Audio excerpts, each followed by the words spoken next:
எல்லோரும் எப்படி இருக்கீங்க? கண்டிப்பாக நல்லா இருப்பீங்க அப்படின்னு நம்புகிறேன். நாங்கள் இன்றைக்கி சங்கரா மீன் தாங்க எடுத்துகிட்டு வந்திருக்கோம். சங்கரா மீன் வந்து 1 கிலோ எடுத்துகிட்டு வந்திருக்கோம். இந்த 1 கிலோ வந்து பார்த்திங்கன்னா எங்கள் ஊரில் 420 ரூபாய்க்கு விற்கிதுங்க இன்றைக்கி ரேட்டு. உங்கள் ஊரில் என்ன ரேட்டு விற்கிது சங்கரா மீனுன்றதை சொல்லுங்கள். சங்கராவை வந்து செங்காலன்னு சொல்லுவாங்கன்னு நினைக்கிறேன் ஒரு சில ஊரில், எனக்கு சரியாக தெரியலை. ஆனால் நாங்கள் சங்கரா மீனுன்னு தான் சொல்லுவோம். சங்கரா மீன் வெட்டி வாங்கிட்டு வந்தாச்சுங்க. அதை வந்து நம்ம நல்லா வாஷ் பண்ணிக்கலாங்க.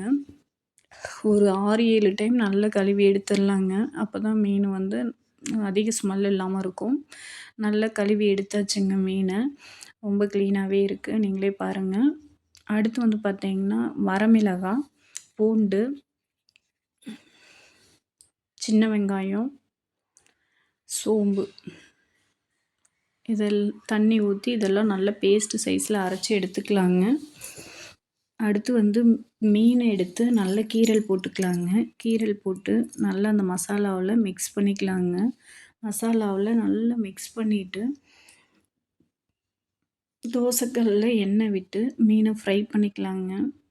அருமையான சங்கரா மீன் ஃப்ரை வந்து ரெடி ஆகிடுங்க. இந்த மசாலா யூஸ் பண்ணி செஞ்சு பாருங்கள், உண்மையிலேயே சூப்பராக இருக்கும். நீங்கள் செஞ்சு பார்த்துட்டு டேஸ்ட் எப்படி இருக்குன்னு சொல்லுங்கள். டாட்டா.